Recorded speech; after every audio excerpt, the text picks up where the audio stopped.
Praises be to Allah. Thank you.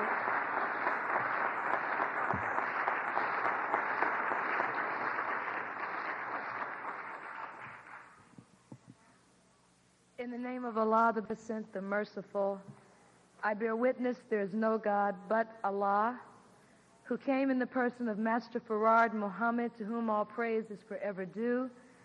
We thank him for raising up in our midst our divine leader, teacher, and guide, the one who is the Messiah spoken of in the Bible, the Christ spoken of in the Bible, and I am referring to the most honorable Elijah Muhammad.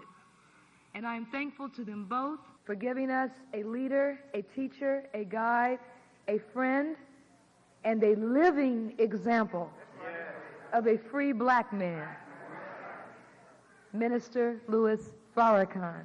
And in those names, I greet my beloved brothers and sisters in the words of peace in the original language of our fathers of Assalamu alaikum. On behalf of the Honorable Minister Louis Farrakhan, I want to thank, first of all, our Western Regional Representative, Minister Tony Muhammad, as well as all of the laborers of the Western region and the believers and the extended family, that is the black community. Each and every one of you who has taken time to come and be with us today. I have had a wonderful time here thus far.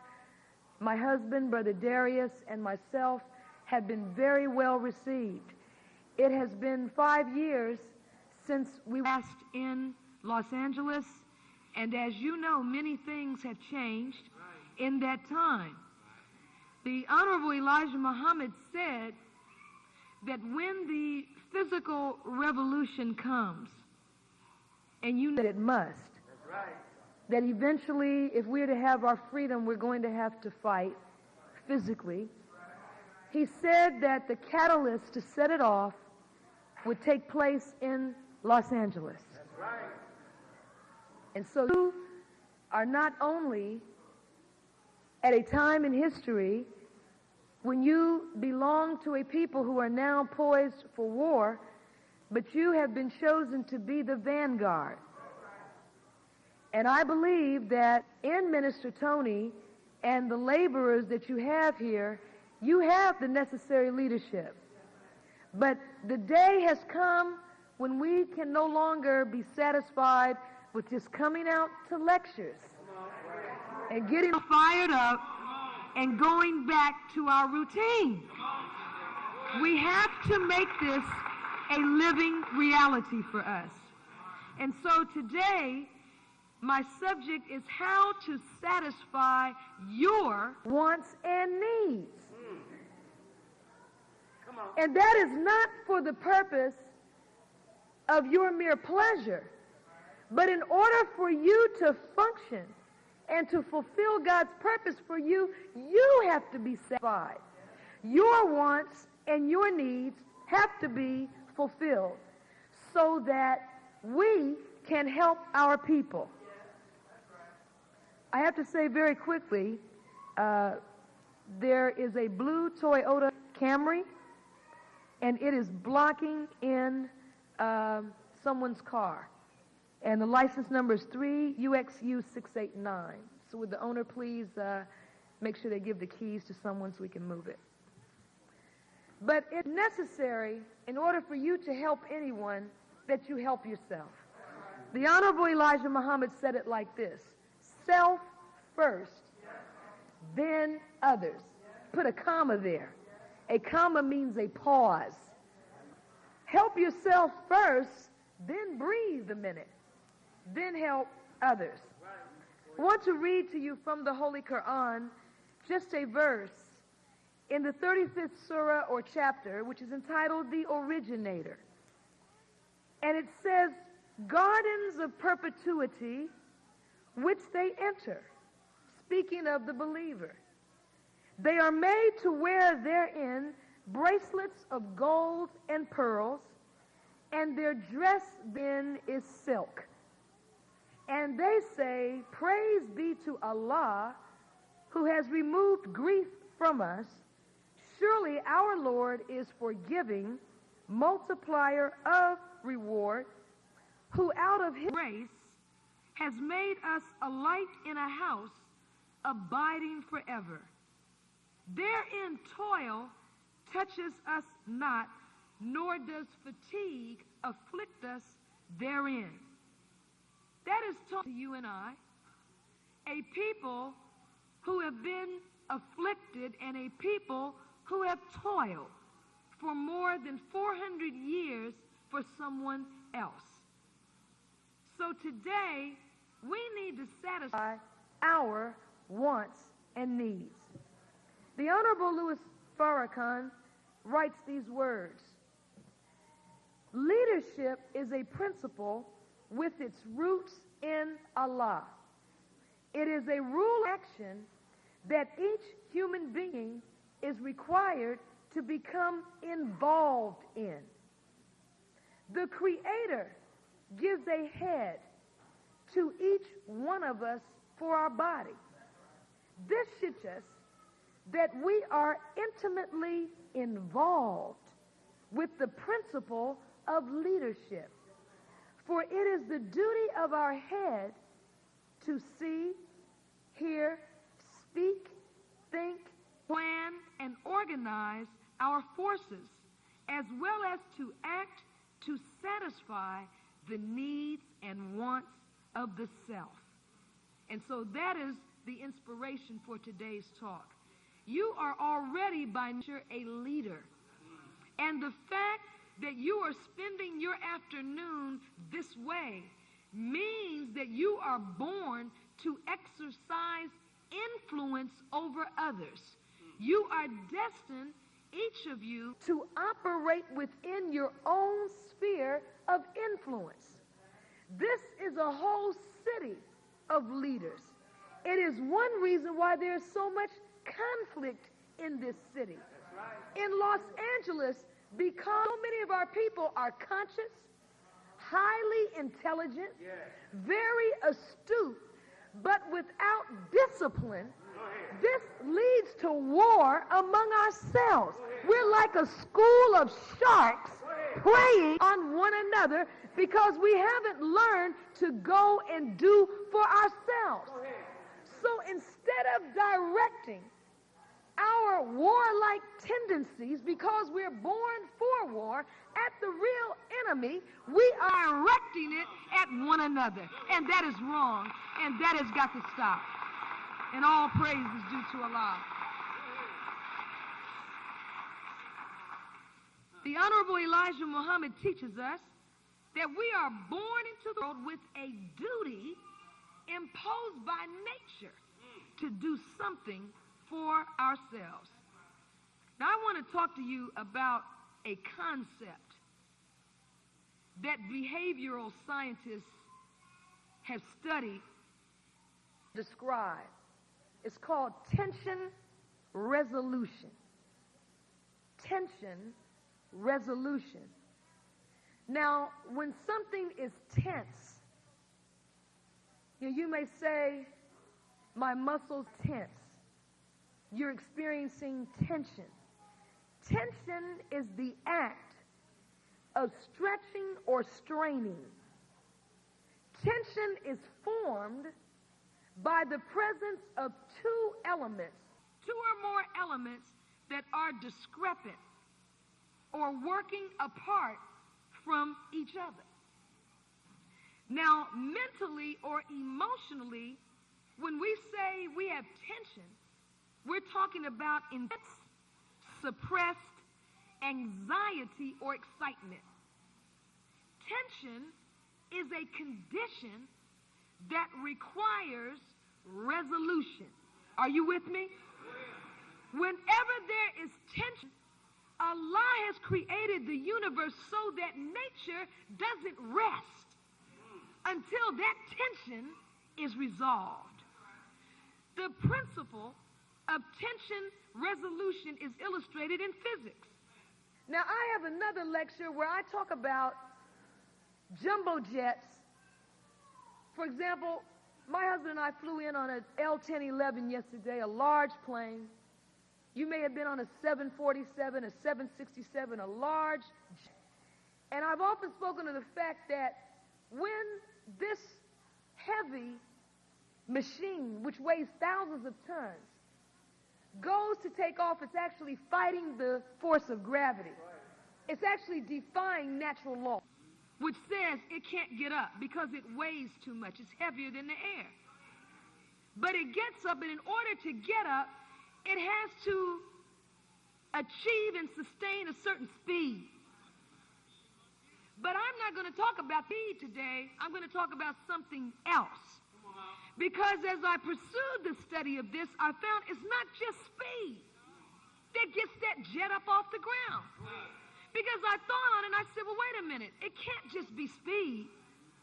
Because the plane that we were in yesterday reached about 200 miles per hour, and it was up. But if you got in a good, fast car, and you went down that runway, and you hit 100 miles an hour, the car is still not going to lift up off the ground and fly.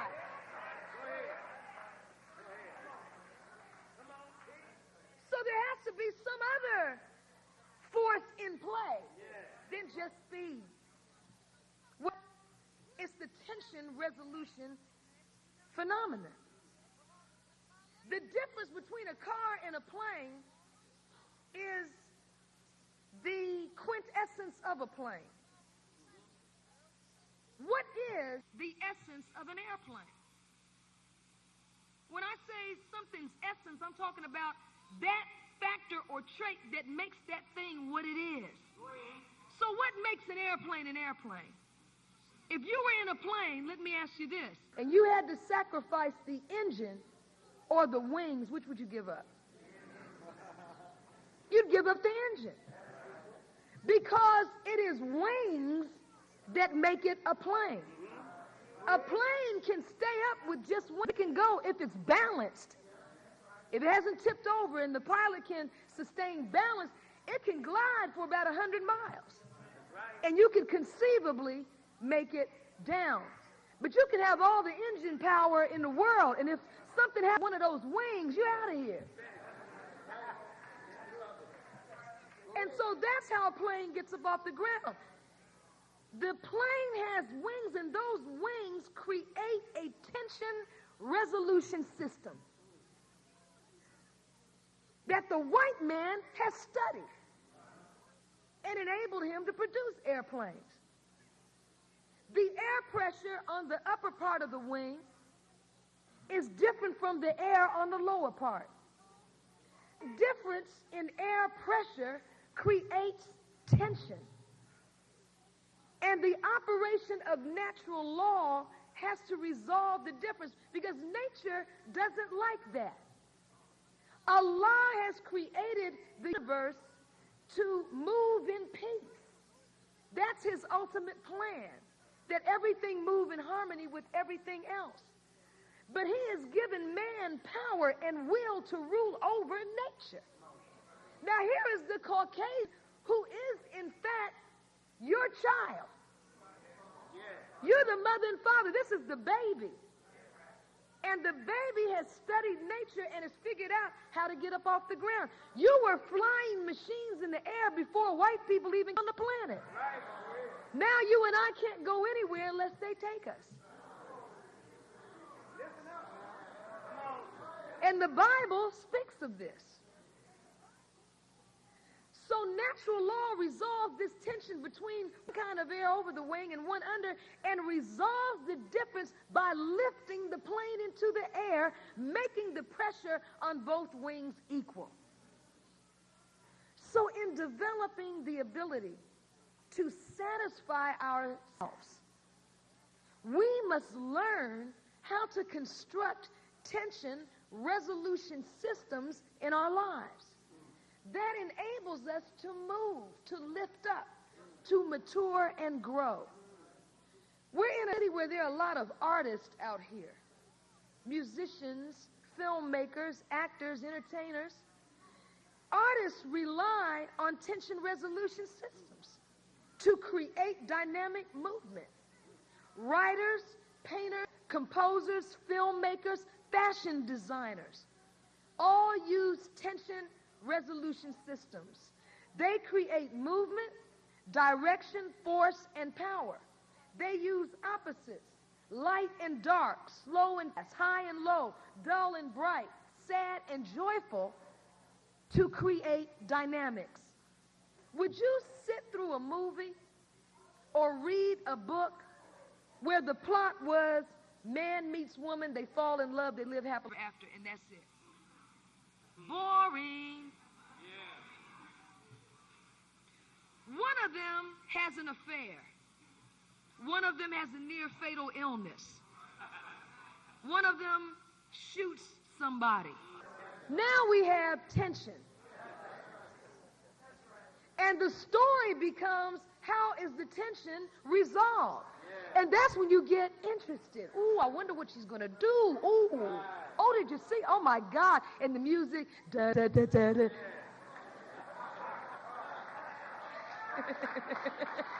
All praise is due to Allah.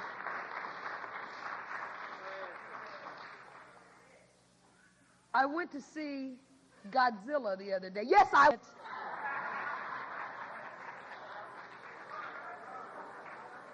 I never held myself up as above these things. In fact, I went the second day it came out. My husband and I. And Godzilla, who in this fictitious story is, you know, Godzilla was created by the Japanese. And to show you human drama and how everything comes out of a reality, Godzilla is the child of nuclear radiation. That's what produced him. And really, in truth, what Godzilla is, that's the Japanese image of America. See, that's how the Japanese vent. And they really got a little upset over America Americanizing Godzilla. So they created this big, giant lizard that comes up and just walks on the city, just destroys everything. That's what the United States did to their country. And so we went to see Godzilla, and in the beginning, they show you all these nuclear weapons going off because white America loves to tell on itself because it can get away with it. Because the citizenship is so full of drugs and food and the pursuit of recreation that they can reveal themselves and nobody's going to respond anyway. But when Godzilla comes up out of the water and starts walking on countries, that's tension. And so the whole movie is simply about how to deal with Godzilla. And that's what holds your interest in resolution and the method of the tension. And so we have to begin to create that in our own lives, which will develop in us creative abilities that have been dormant. Minister Tony said, Minister Farrakhan is the most effective defense attorney you can find. You know, Minister Farrakhan is not only a spiritual leader, because I'm going to tell some of the things that make him so powerful and effective. His lectures, those of you that have heard them, know that when you come away, you feel different. You feel energized. You actually feel like you want to go and do something. His lectures are filled with tension resolution systems. Now, in structuring his lecture, Minister Farrakhan does not sit and say, I want to create a tension resolution system. It's natural. Because I'm not here to try to get us involved in some technicalities. I don't know the underlying science of what I'm talking about. I'm giving the most superficial knowledge. But it's just like I don't have to be an electrician to push a light switch and turn lights on. You're a human power machine. You're a God. You don't know how to construct a human body out of nothing. but you know how or can learn how to turn it on. What distinguishes Minister Farrakhan from everyone else that purports to be a leader is that Minister Farrakhan does not avoid tension, nor does he fear the truth of what is required to resolve the tension. Unlike many others who have compromised your future because of cowardice, because of wanting to stay in a little Negro comfort zone, Minister Farrakhan will tell you what is required. And if the tension that exists between black people and white people can only be resolved by a separation of the people, he'll tell you that. And that's why when you leave his lectures, you feel like getting up and taking action, constructive action. He is a man unlike most people you listen to who entertain you, but engender in you absolutely no desire to change. It is essential then in the quest to satisfy wants and needs that we master tension resolution systems. Why? Because tension is the engine that generates energy for action. Let me put it in the words of the Honorable Elijah Muhammad, who said, dissatisfaction brings about a change. And 100% dissatisfaction brings about a 100% change. Most of us are somewhere in the 90 percentile of dissatisfaction with our situation. And we need to get up and go face and confront certain issues that we have been avoiding because we don't want to give up comfort, so that we can go on and get 100% dissatisfied, so we bring about a complete change in the condition of black people. If we fail to see tension as a power source and attempt to avoid it rather than resolve it, we will never experience a change in our condition. Now, that's one aspect of satisfying wants and needs. And I'm not going to be long today. I'm just touching on a few aspects of an almost infinite field of study, which is the study of self. Now, the second thing I want to address is unknown. Many people cannot satisfy their wants and needs because they distort reality. Many of us pretend to know what we don't. Now, why is that? Because the unknown creates discomfort. That is why people will go out and talk about the Nation of Islam knowing nothing about it. Rather than say when someone approaches us, I don't know enough to answer that question, we will say, oh yeah, let me just say this. Because we're uncomfortable. You know why? Because as original, we are people of knowledge. And we are inherently embarrassed by our ignorant state. And so we conjure up theories. Negro scholars who make reasons why there is a Nation of Islam and have no idea. They're not real Muslims when they have never studied Islam, never studied Christianity, never studied anything. Just a parrot, a gopher, a dog that barks in the yard, to give comfort to the master. If we want to satisfy wants and needs, we had better accept the fact that every one of us is going to encounter situations where we don't know the answer. That's right. And that's where the person next to you becomes involved. Yeah. We don't seek out one another's consultation and assistance.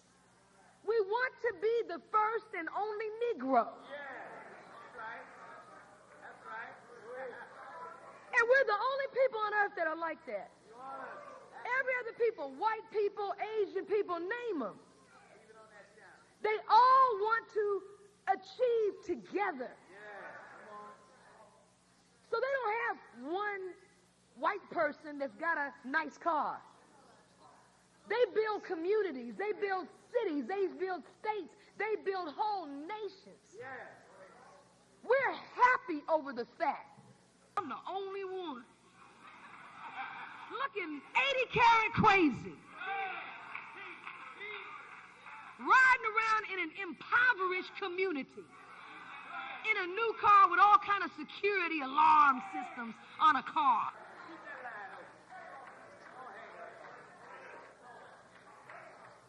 Thinking that's getting you some respect. It's making you a buffoon, a clown in the eyes of the white man. This is what O.J. Simpson found out. We're just nothing but a source of entertainment for them. And if you step out of line, they will crush you. What will make them respect us is if they can drive all through South Central and everything looks good. Everybody's dressed. Everybody's clean. Everybody has a bad ride or whatever. Then they will respect us. See, our problem is we have been made as slaves to try to make everybody like us. The heck with being liked. We can like ourselves. We want to be respected. I don't care about you liking me. You respect me. Because I don't want to be a friend. I don't want to live next door to you. I don't want to marry your son.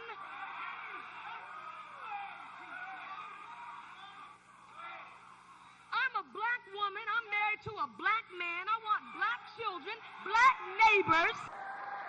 I want to do business with black people and have black friends and be entertained by black entertainers. And when I go to the hospital, I want a black doctor and a black nurse and a black orderly and a black man driving the ambulance.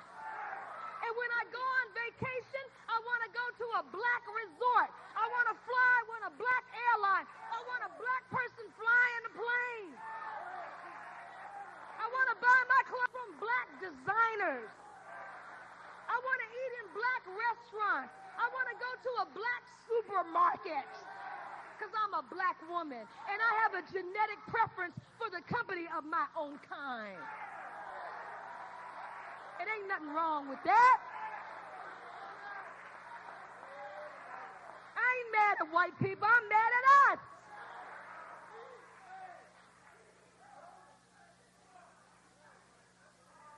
All praise is due to Allah.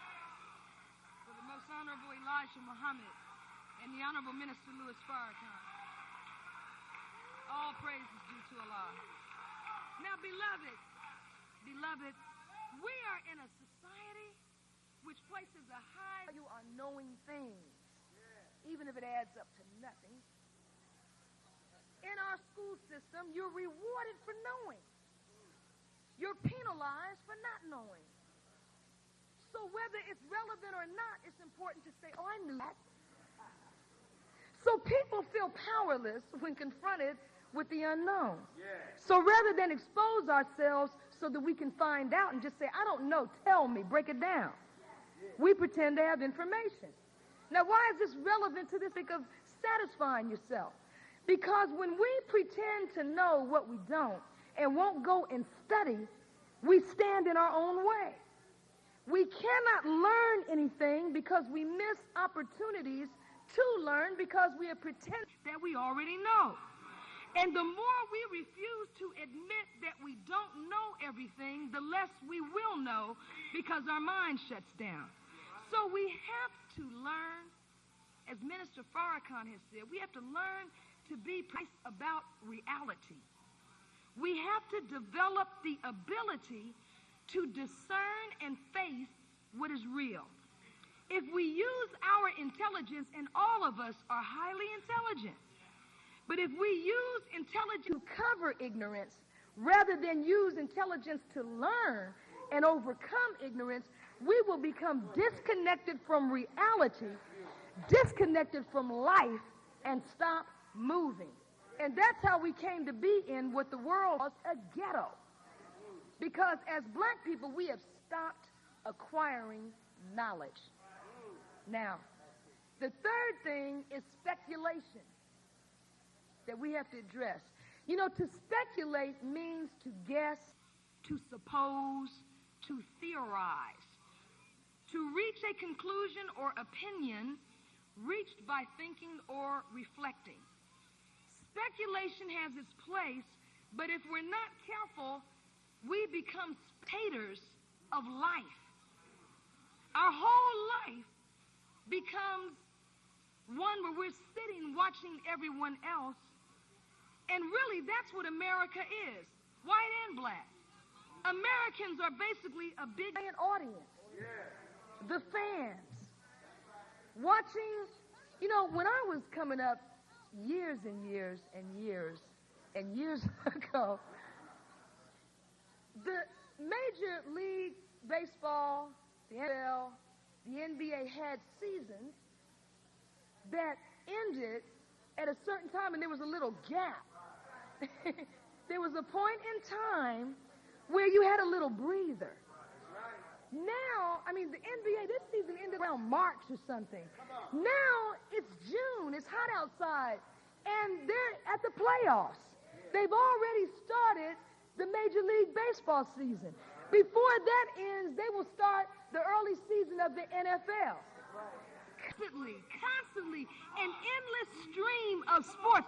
This book, the Holy Quran, to prove to you this book is for us, even though it was revealed 1,400 years ago, this book talks about a world filled with sport and play. Now, the Arabs in the desert, when this book was revealed, they weren't overcome with sport and play. It's talking about America. See, the Word of God is endless, it's infinite. And so we're observers, always watching television to see what's happening. Most of us have no more to do with what's happening than a TV reporter is involved with the day's events. Tom Brokaw, Peter Jennings, Katie Couric and company, these people report on war, murder, conflict. They give interpretations, but they have no substantive knowledge of what they're reporting on. They're just observers. They're just like they were in the Bible. In the time of Jesus, they were called scribes then. Didn't know anything. Just wrote down what they saw and talked about it. And this we're a victim of in America with the media, scribes, modern day scribes. I remember recently there was a discussion of the O.J. Simpson matter, and Katie Couric was interviewing a woman, and this woman in an interview, the infamous interview where O.J. picks up the bananas and pretends he's nice. And see, this is what happens when you live in a white world and you find out that you're just a nigger. Then you snap and you mind. You know, he just needs to settle down and return to his roots. And as long as he's out there trying to be loved and liked, he's just gonna lose his mind. Let's leave those people alone. But they were discussing the interview, and the who interviewed him said that in the course of these days she spent with him, they went around the restaurant. And she made the statement, and I don't understand why he's being treated like this when he was found innocent. Katie Couric responded, he was not found innocent. He was acquitted. Now, I noticed in the wake of the trial, this is brother said, listen to words, something we don't pay attention to. Now, I was very dismayed and chagrined as I listened to the constant analysis of this case, to hear lawyers, to hear like Katie Couric, who's not a lawyer, give legal opinions that are 100% wrong. And I hear people keep saying, people like Geraldo, who say O.J. was not found innocent, or said he was innocent. You know, in law, there is a rule of evidence. In law, is called the presumption of innocence. Every man or woman charged with an offense is presumed innocent until proven guilty beyond a reasonable doubt. There's no such thing in the system of jurisprudence in America as being found innocent.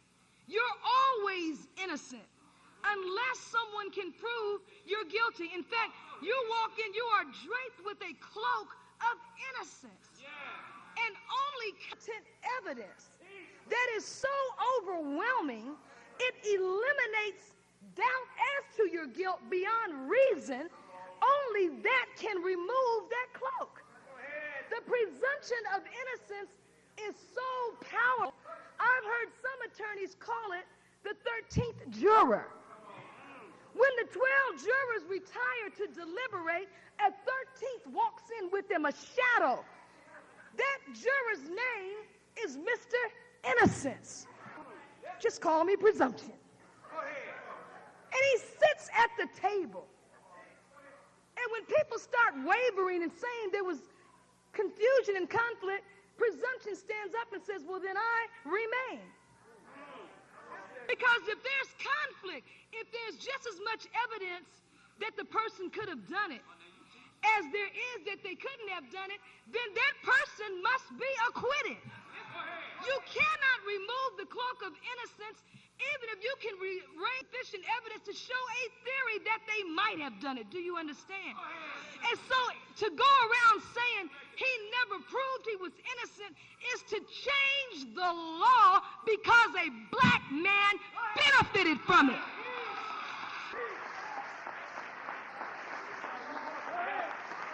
That's how much they hate us.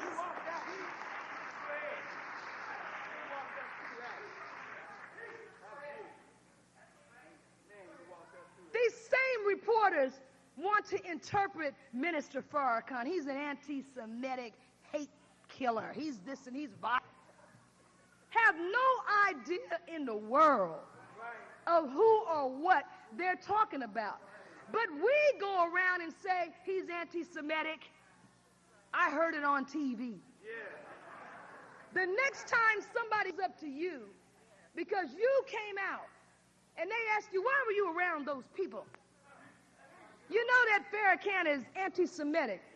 I'm going to give you a question. You ask him this question, or shut him up.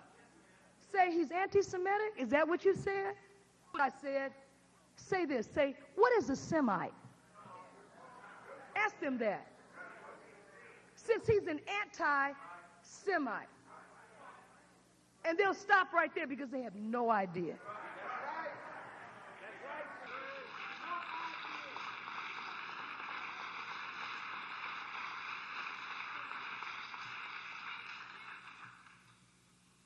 Television has given the false impression that viewing is knowing. We think if we watch CNN, we're well informed. But the media is not focused on informing us. The media is focused on impressing us. So we'll watch television, and the television is there just trying to impress us, or the people on it, I should say, only because they're trying to get advertisement. So they create a news show that is entertaining and exciting, so we'll watch it, so they'll get ratings, so people will buy airtime. It has nothing to do with anything else. That's the only reason for it. Now, as a consequence of being spectators, many of us watch our own lives like we watch television. There's a movie coming out with Jim Carrey as the star. I'm not a Jim follower, and I don't know the name of the movie, but I saw it in the trailers when I was at Godzilla.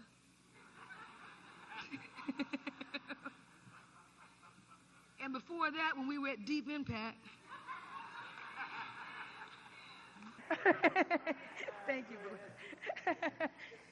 And in the trailer, the core of this story is Jim Carrey plays a man whose whole life is a sitcom, and he doesn't know it. He's born in a world where a corporation owns him, and they create a whole false world. His wife, everything, his children, his family, it's all televised. And he's the star of the show. And every week they say, the Joe Smith Show, da-da-da-da-da, and he's the star, but he thinks he's living reality. Many of us are in that same situation. And you know, as black people, because going back to the beginning, we don't know how to create tension resolution systems, and we don't know how to resolve conflict with one another because of these residual effects of slavery. And that's a whole nother lecture, a lecture I did called Growing into Oneness, which deals with why we can't get along. And our inability to get along has become the stuff of television. Our inability to get along is manipulated. Us and poor white people are now a whole new field of subject matter for people like Jerry Springer and the Ricky Lake Show. Now, a lot of you may say, you might look at it to enjoy it. Others are probably trying to get on. And you know why you're trying to get on the show? Beyond getting a free trip to New York? You want to be on television.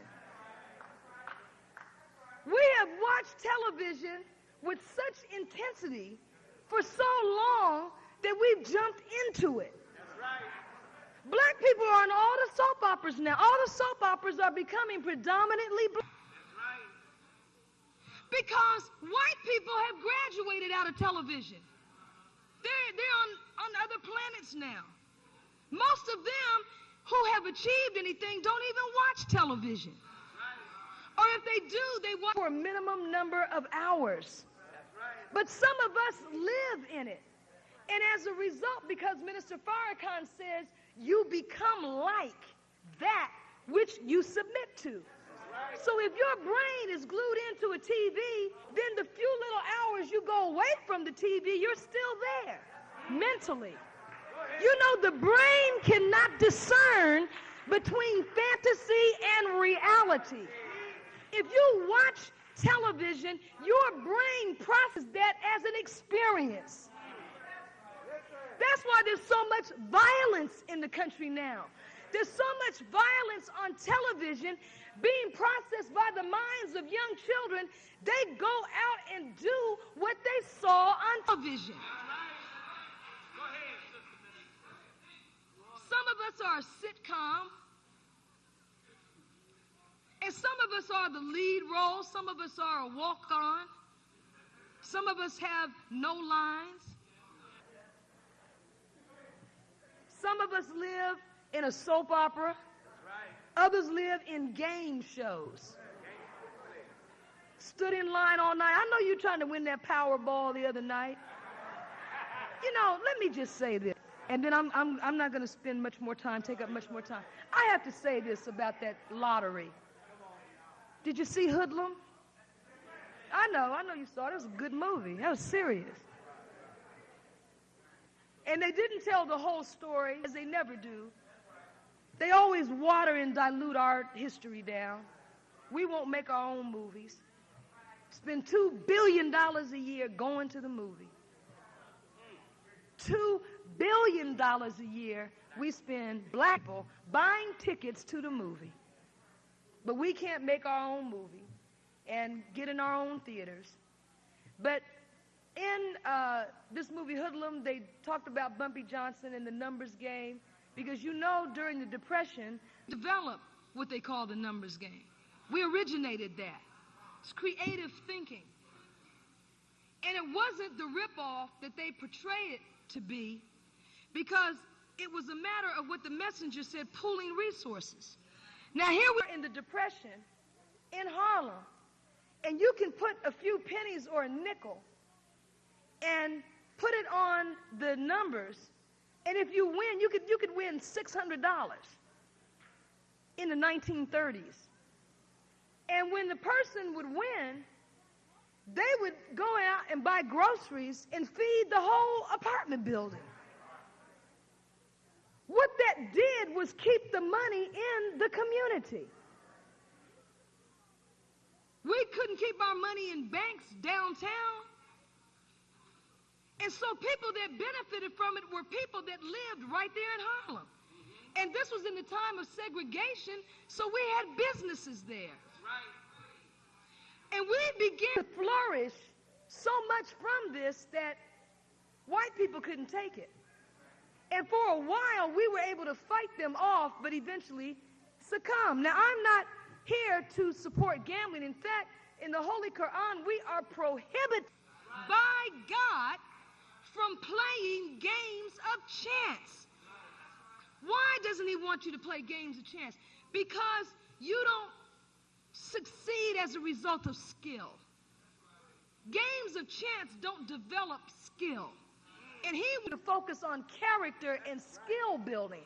But if it's just a roll of the dice or the hand you were dealt, that doesn't help you develop skill. Now, all that to say, numbers were condemned. But then when the government gets into it, now it's okay.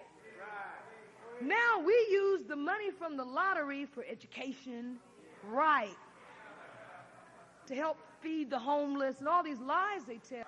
But, you know, under the law, it's against the law to have a raffle game or a game of chance to win a prize and nobody wins. Did you know it's against the law?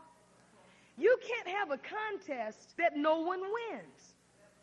For example, let's say your church wanted to have a raffle and the prize was 2 tickets to the Fiji Islands. And you charge $5 and 10,000 people a raffle ticket. You can't get up on the night of the drawing and say, well, we did the drawing and we have the winning number, but it doesn't belong to anyone. That's against the law. That's called a scam.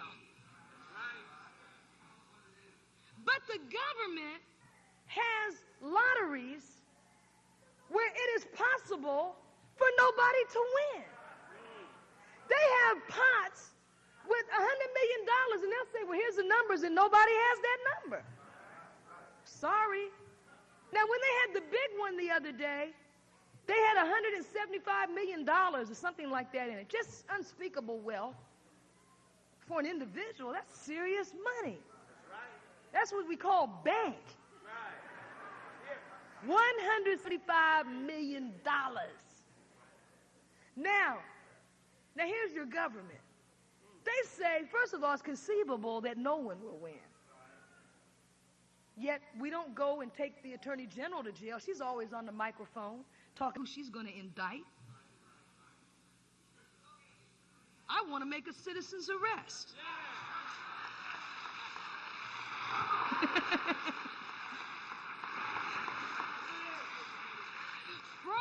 Fraud. Because all this is just a big old fundraiser for the good old USA, which has spent all the tax money taking care of big wheels, and going to war and spending $1 billion. No, $47 billion was spent last year on spy equipment around the world. They were talking about how did India engage in nuclear testing, and we didn't know. And we spent $43 billion last year watching everybody.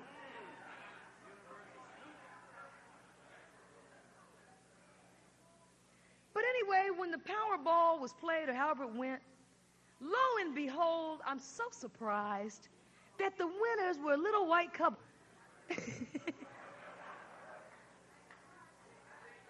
In some never before heard of town.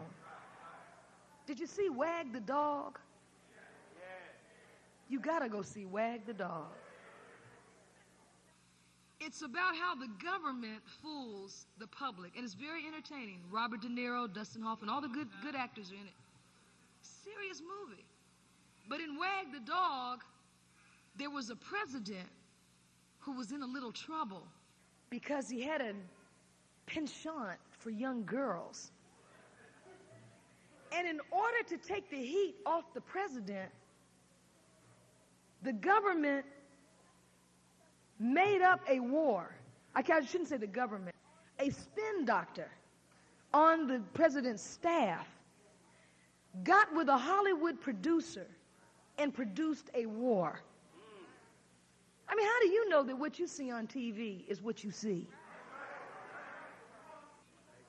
How do you know when they say we're over here in Yugoslavia and this is going on? How do you know that's where they are? When they say live from Moscow. This is Mary Jones with CNN. How do you know she's in Moscow?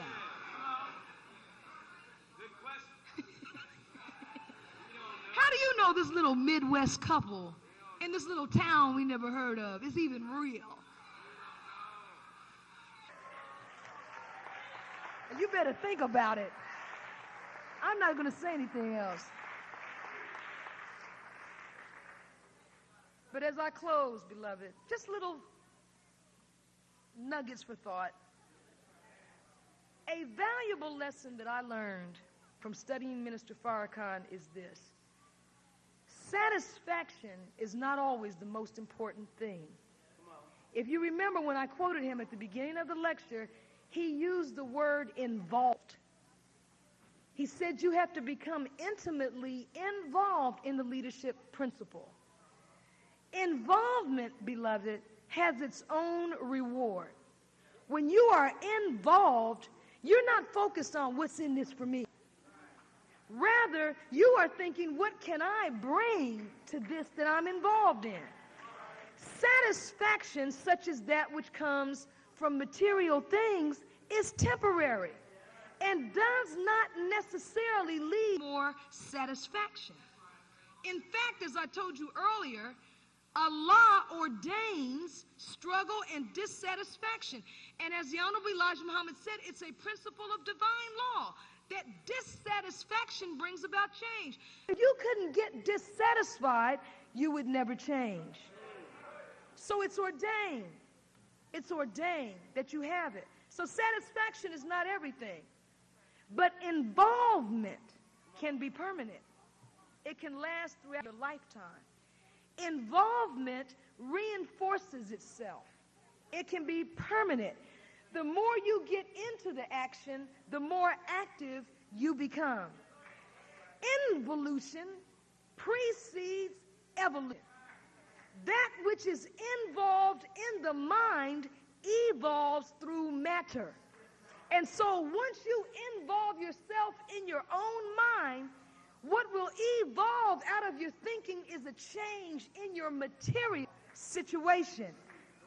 The Million-Man March portrays involution in matter of a high spiritual idea. Minister Farrakhan had a spiritual idea, a revolution. It attracted other ideas like it, ideas being other people, men in this instance, and they greatly multiplied until they exceeded 1,000,000. Now, if you consider yourself to be at root an idea, you may be encased in flesh, but on a spiritual plane, what you really are is an idea. You're God's idea. You are Allah's idea. You are His image. You are a product of His image of Himself. He became involved in His own mind, and what evolved is you. So at root are God's idea. And once you see yourself as an idea, you connect with other ideas, also known as other people. And when you hook up and network with other people, when you do as the Honorable Elijah Muhammad has taught us, and this is what Minister Tony Muhammad and the Muslims are trying to do here in Los Angeles. And they're not doing this for themselves or for a little circle of people called registered Muslims. What they are doing is trying to show you that you can have whatever you want, but you've got to get up and do it for yourself. And so you have got to join with them. When I say join with them, I'm not talking about joining the organization. I'm talking about joining onto your own kind. Do you understand the principle of doing for yourself? I don't care about what you believe. That's fine. We have enough of a bond genetically and through our experience in slavery to build a nation. White people aren't all of the same religious persuasion. They argue day and night about theology, about psychology, sociology. Can we not have theological and sociological differences and yet come together and build a nation? All praise is due to Allah. All praise is due to Allah. Beloved, remember, just these 6 words, which Master Ava Muhammad said, covers the whole scope of his teachings. Accept your own and be yourself. May Allah bless all of us with the light of understanding, and may He bless you to take up your responsibility to yourself and your family. Assalamu alaikum.